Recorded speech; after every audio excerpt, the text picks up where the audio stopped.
வணக்கம். நான் உங்கள் அபிமான யோகாம்பாள் சுந்தர். பார்க்கணுன்னா நம்மளோட ஃபெஸ்டிவல்லே இந்த நவராத்திரிங்கிறது தான் ரொம்ப ரொம்ப சந்தோஷத்தை தரக்கூடிய ஒரு பண்டிகை.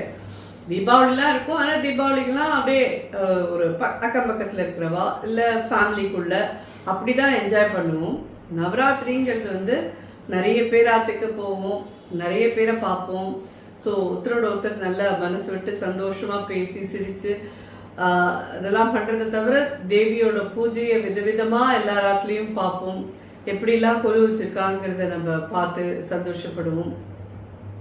நம்மளுமே நம்பாத்துக்கு நிறைய பேரை வர சொல்லி எத்தனை பாக்கெல்லாம் கொடுத்து நம்பாத்துலேயும் தேவியை ரொம்ப அழகாக அலங்காரம் பண்ணி கொலு வச்சு பண்ணுவோம். ஸோ இந்த மாதிரி ஒரு ஃபெஸ்டிவல் வந்து எதுவுமே கிடையாது அப்படின்னு தான் நான் சொல்லுவேன். இது வந்து ஒண்டர்ஃபுல், என்ன சொல்கிறது, இந்த நாளத்துக்கு தகுந்த மாதிரி ஒரு கேதரிங் பண்ணுற ஒரு ஃபெஸ்டிவல் அப்படின்னே சொல்லலாம். எனக்குமே வந்து எந்த ஃபெஸ்டிவலை விட நவராத்திரி மட்டும் எனக்கு ரொம்ப பிடிக்கும். ஸோ இன்னைக்கு ஒரு ஸ்டெப் பை ஸ்டெப் ஒரு பிரசாதமாக பார்த்துட்டு கடைசியில் நம்ம பாட்டு கதைகள்லாமும் பார்க்கலாம்.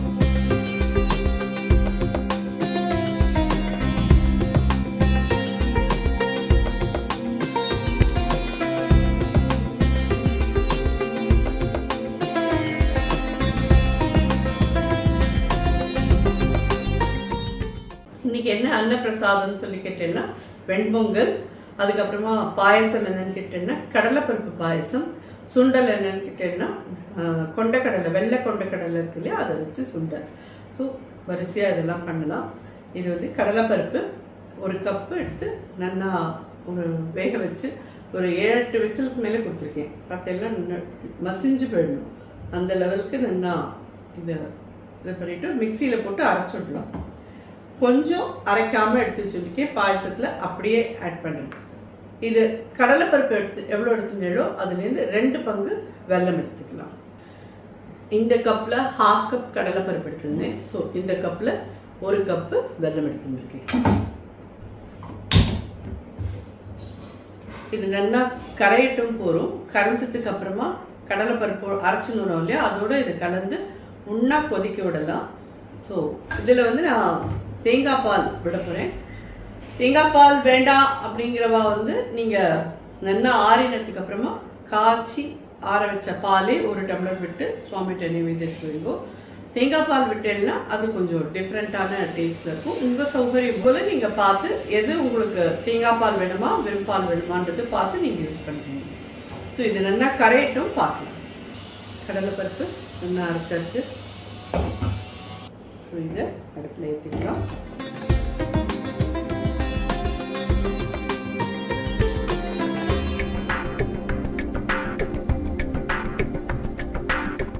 வெள்ளத்தோடு சேர்ந்து நல்லா கொதிக்கட்டும் கடலைப்பருப்பு.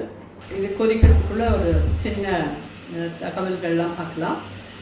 நவராத்திரி வந்து நமக்கு எப்படி ஏற்பட்டதுன்றது எல்லாருக்கும் தெரியும். மகிஷாசுரனை வந்து தேவி வதம் பண்ணினார். மகிஷம் அப்படின்னா வந்து எரும மாட்டோட முகம் உடையவன். அந்த அரக்கனை வந்து கொல்லனால்தான் நவராத்திரி. அவ 9 days அவனோட யுத்தம் நடந்து 9வது நாள் அவ ஜெயிக்கிறா. அதனால்தான் விஜயதசமி 10வது நாள் அன்னைக்கு விஜயதசமின்றதுல கொண்டாடுறா. அப்படி உருவானது தான்.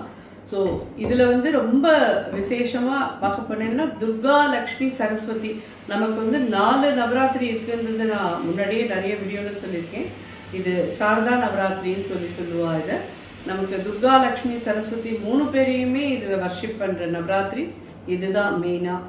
ஏன்னா சிலது வந்து உங்களுக்கு ஆஷாட நவராத்திரிங்கிறது வாராகிக்கு, ஷியாமலா நவராத்திரின்னு ஒன்று உண்டு, அதுக்கப்புறமா வந்து வசந்த நவராத்திரின்னு ஒன்று உண்டு. ஸோ இதுலலாம் ஒரு தனித்தனி இவாளுக்கு தான் அது பண்ணுறது. இதில் தான் துர்கா, லக்ஷ்மி, சரஸ்வதி முப்பெரும் தேவியருக்கும் நம்ம கொண்டாடுற ஒரு விசேஷமான இது. இதில் வந்து நமக்கு வந்து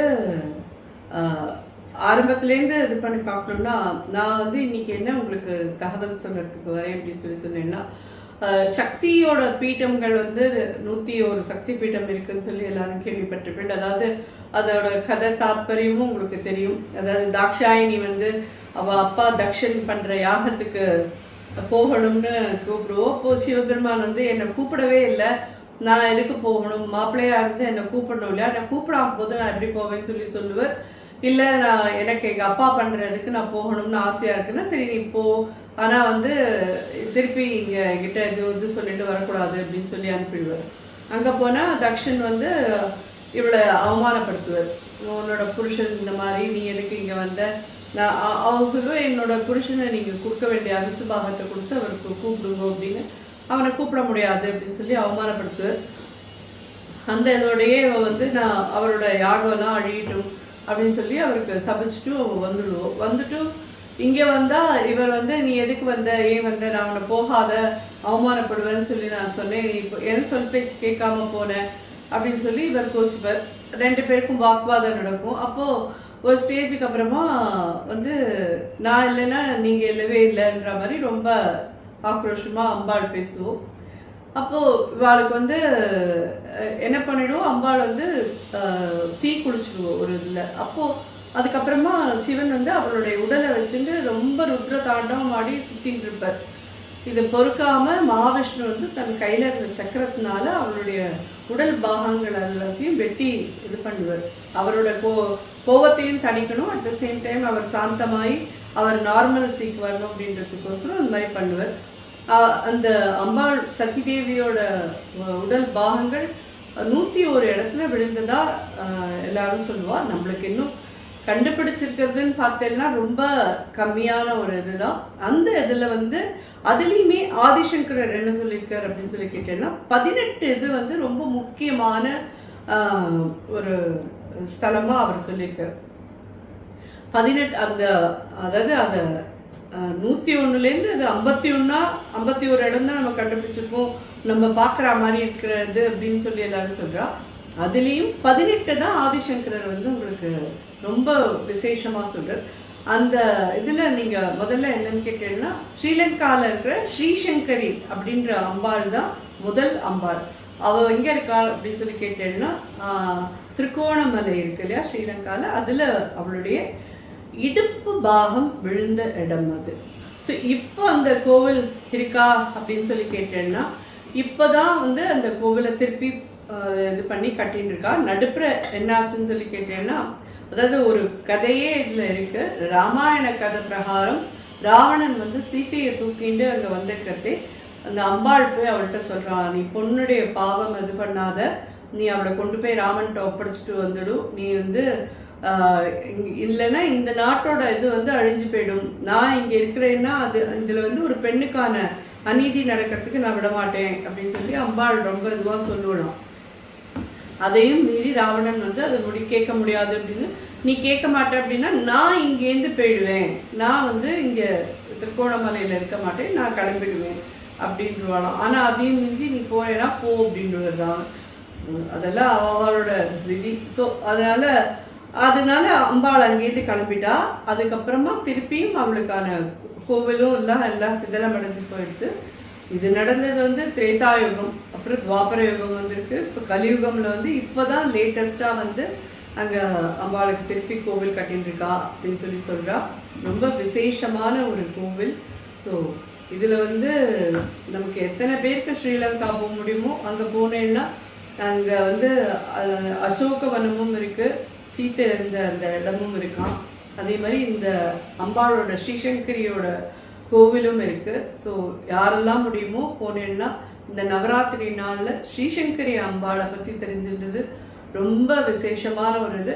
ஏன்னா முதல்ல எடுத்ததுமே அவர் ஸ்ரீசங்கரியை பற்றி தான் சொல்லியிருக்கார். 18 கோவிலில் முதல் கோவிலே அவர் சொல்லியிருக்கிறது வந்து அம்பாளை பற்றின இதுவாக இந்த திருக்கோணமலையில் இருக்கிற ஸ்ரீசங்கரி அம்பாள் அதை பற்றி தான் சொல்லியிருக்கார். அவளுடைய இதை பற்றி தான் வர்ணிச்சிருக்க. அந்த இடுப்பு விழுந்த பாகமான அந்த ஸ்தலம் வந்து அப்படின்னு சொல்லிட்டு நம்ம எல்லாரும் இங்கேருந்தே அம்பாளை நம்ம பிரார்த்தனை பண்ணிக்கலாம். எல்லா பொம்மராட்டிகளும் இந்த நாளில் வந்து இந்த நவராத்திரி 9 நாளிலும் எல்லாருமே வந்து அம்பாள் ஸ்வரூபம் எல்லாருக்கோசரமும் எல்லாரும் பிரார்த்தனை பண்ணிக்கலாம். ஸோ இது பாயசம் ரெடி. இதில் இது அப்படியே அரைக்காமல் வச்சுருக்கோம் இல்லையா, இந்த கடலை பருப்பை ஆட் பண்ணலாம். ஏலக்காய் பொடி ஒரு 1/2 டீஸ்பூன், சுக்கு பொடி ஒரு 1/2 டீஸ்பூன். சுக்குப்பொடினால வந்து உங்களுக்கு கேஸ் ஆகாமல் இருக்கும். அட் த சேம் டைம் வாயில் புண்ணு வராமல் இருக்கும்.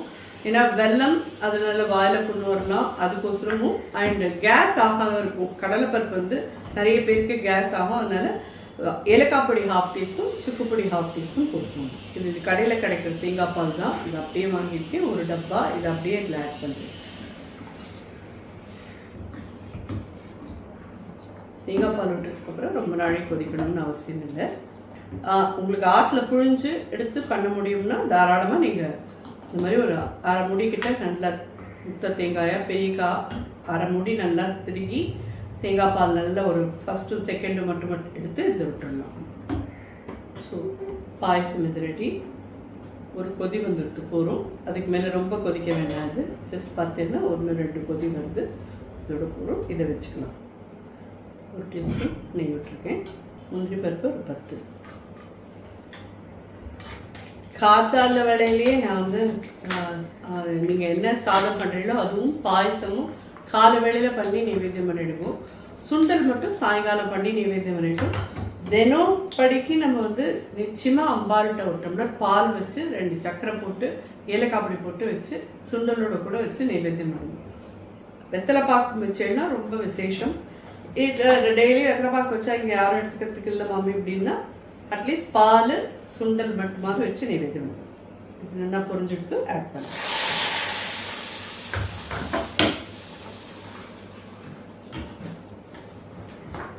இன்னைக்கான வெண்பொங்கல் நைவேத்தியத்துக்கு ஒரு 3/4 கப் அரிசியும் 1/4 கப் பைத்தம்பருப்பும் வறுத்துட்டு சாதமாக நல்லா குழச்சலாக எடுத்து வச்சுருக்கேன். ஒரு பங்குக்கு 4 பங்கு தண்ணி விட்டு வெடிச்சிடணும். இதெல்லாம் எங்களுக்கு தெரியாதா அப்படின்னு சொல்லி கேட்கலாம். புதுசாக கல்யாணம் ஆகி போய் புதுசாக நவராத்திரி கொலு வச்சு நைவேத்தியம் பண்ணுற குழந்தைகளுக்கெல்லாம் இது இருக்கட்டும். உங்களுக்கெல்லாம் ஒரு ஐடியாக்கோசரம் நான் இது பண்ணுறேன். நிறைய எண்ணத்தனை வயசில் இருக்கிறவா மிடில் ஏஜில் இருக்கிறவாலாம் கண்டிப்பாக நிறைய பண்ணிட்டு இருப்பேன். நான் உங்களெல்லாம் சொல்லவே இல்லை. கண்டிப்பாக ஒரு டேபிள் ஸ்பூன் கிட்ட நெய் விடுறேன். ஒரு 1/2 டீஸ்பூன் கிட்ட மிளகு போட்டிருக்கேன். ஒரு 1/2 டீஸ்பூன் சீரகம், முந்திரி பருப்பு, பெருங்காயப்பொடி, கருவேப்பிலை, இஞ்சி துண்டம், மிளகு ஜீரக பொடி ஒரு 1/2 டீஸ்பூன் போடும்.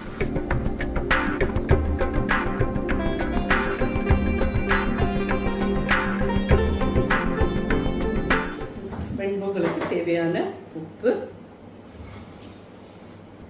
நான் சாதத்தில் வந்து உப்பு போட்டு வெடிக்க மாட்டேன். அதனால் இப்படி பண்ணிட்டா தான் எனக்கு சரியாக வரும். உங்கள் சௌகரியம் போல் நீங்கள் சாதத்தில் உப்பு போட்டிருப்பேன்னா பொங்கல் பண்ணுறச்சு போட வேண்டாம். ஒரு டீஸ்பூன் நெய் விடலாம். ஜோரான வெண்பொங்கலும் தயாராகிடும். கொண்டைக்கடலை சுண்டல் மட்டும் பண்ணினோம்னா ரெடி. இன்னையோட நைவேத்தியம் தயார். 1/2 டீஸ்பூன் கடுகு போடுறேன். இது 200 கிராம்ஸ் கொண்டைக்கடலை நல்லா ஒரு 8 ஹவர்ஸ் ஊற வச்சு ஒரு 10 விசில் கிட்ட வாங்கி எடுத்து வச்சுருக்கேன். இந்த மாதிரி நல்லா மசிஞ்சு வெந்துடணும். 2 உப்பு போட்டிருக்கேன். அவ்வளோ. மஞ்சப்பொடி ஒரு 1/4 ஸ்பூன், பெருங்காயப்பொடி ஒரு 1/2 டீஸ்பூன், காரப்பொடி ஒரு 1/2 டீஸ்பூன், 2 மிளகா வத்தல். அடுத்து சின்னதாக வச்சு பண்ணுங்க, கருகிடக்கூடாது. இது இந்த ஆட் பண்ணிங்கன்னா இந்த சுண்டலை, கருவேப்பிலை,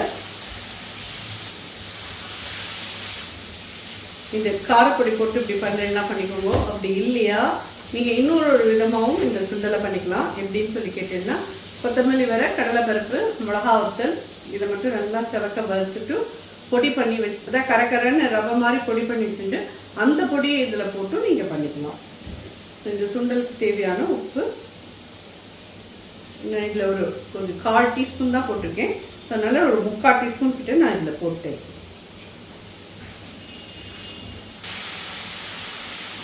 நல்லெண்ணெய் தான் விட்டுக்கணும். நல்லெண்ணெய் விட்டு சுண்டல் பண்ணையில தான் நல்லாயிருக்கும். நான் ஒரு முன்னாடியே எலுப்பச்சட்டு எடுத்துருக்கோம். நான் எவ்வளோ விட்டுருக்கேன்னு சொன்னேன். ஒரு 3 டீஸ்பூன் கிட்ட எண்ணெய் விட்டுருக்கேன். நீங்கள் உங்களோட இதுக்கு பார்த்துட்டு நீங்கள் எவ்வளோ சுண்டல் பண்ணுறீங்களோ அதுக்கு தகுந்த மாதிரி விட்டுக்கணும். இது தண்ணி இருக்குது. ஸோ எல்லாமே சேர்ந்து நல்லா வதங்கட்டும். தேங்காய் வந்து உங்களுக்கு தேவையான அளவு இதில் திருகி போட்டுருக்கீங்க. அதே மாதிரி முதல் நாள் போட்ட தேங்காயே வச்சுருந்து அடுத்த நாளைக்கு பண்ணாதீங்க. ஏன்னா ஒரு தடவை சாப்பிட்டாச்சுன்னா அதை போய் அம்பாளுக்கு நைவேத்தியம் பண்ணக்கூடாது. தினம் ஒரு காய் உடைச்சி நீங்கள் வந்து சின்னதாக வாங்கிக்கோங்க. அந்த சின்ன காயை உடைச்சி சுண்டல் அன்னைக்கு ஃப்ரெஷ்ஷாக போட்டுட்டேன்னா தான் நல்லாயிருக்கும். அப்படி எங்களுக்கு யாருமே இல்லாமே அது நீங்கள் சுண்டலை திங்கிறதுக்கே யாரும் இல்லை, நாங்கள் பண்ணுறோம். ஆனால் அந்த காய் வந்து அவ்வளோ தேங்காயும் போட மாட்டோம் அப்படின்னு சொன்னேன்னா, தேங்காய் ஒரு நாள் யூஸ் பண்ணிவிட்டு அடுத்த நாளைக்கு நீங்கள் தேங்காய் இல்லாத நைவேத்தியத்தை பண்ணிவிட்டு சுண்டலை எடுத்துட்டு நீங்கள் சாப்பிட்ட தேங்காய் வச்சுருந்தேன்னா அதை போட்டு வதக்கி எடுத்துக்கோங்க. அம்பாள் வந்து திருப்பி திருப்பி சாப்பிட்ட தேங்காயை நைவேத்தியம் பண்ணாதுக்கு ப்ளீஸ். கொண்டக்கடலை சுண்டல், வெள்ளை கொண்டக்கடலை சுண்டல் வியாழக்கிழமை அன்னைக்கான தயாரித்து இன்றைக்கான நைவேத்தியம் எல்லாமே நீங்கள் பார்த்துருப்பேன். வெண்பொங்கல் சாத நைவேத்தியமாக இருக்கும், கடலைப்பருப்பு பாயசம், கொண்டக்கடலை சுண்டல், இது எல்லாமே தயார். நாளைக்கான பிரசாதம் நாளைக்கு பார்க்கணும். அம்மா அம்மா அம்மா என்னை ஆளவாவா அம்மா. அருண கிரணமணி கோடிகள் ஒளி செய்ய அமுத மதுரமல அரியணை மீதினில். அருண கிரணமணி கோடிகள் ஒளி செய்ய அமுத மதுரமல அரியணை மீதினில்.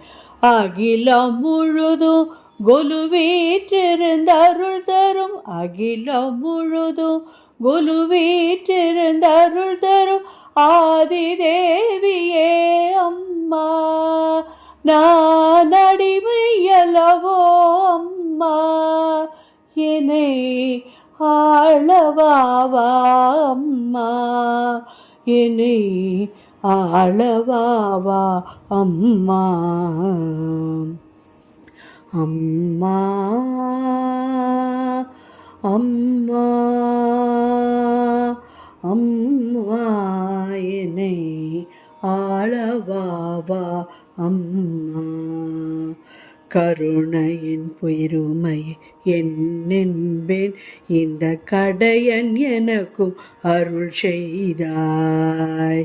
கருணையின் பெருமையை என்னென்பேன், இந்த கடையன் எனக்கு அருள் செய்தாய். அருகிலிருந்து துணை தருமலை மகளே, அருகிலிருந்து துணை தருமலை மகளே ஆதி தேவியே அம்மா. நான் அடிமையல்லவோ அம்மா, என்னை ஆளவாவா அம்மா, என்னை ஆளவாவா அம்மா. அம்மா அம்மா அம்மா என்னை ஆளவாவா அம்மா. சக்தி விளங்கும் அருள் வாக்கும், மகாசாந்தி விளங்கும் அருள் நோக்கும். சக்தி விளங்கும் அருள் வாக்கும், மகாசாந்தி விளங்கும் அருள் நோக்கும். பக்தி புரியும் அருள் வாழ்க்கையும் தருவாய், பக்தி புரியும் அருள் வாழ்க்கையும் தருவாய் ஆதி தேவியே அம்மா. நான் அடிமையல்லவோ அம்மா, என்னை ஆளவாவா அம்மா, என்னை ஆளவாவா அம்மா. அம்மா அம்மா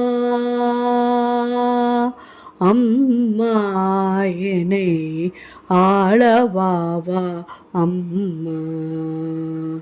நான் உன் அடிமையல்லவோ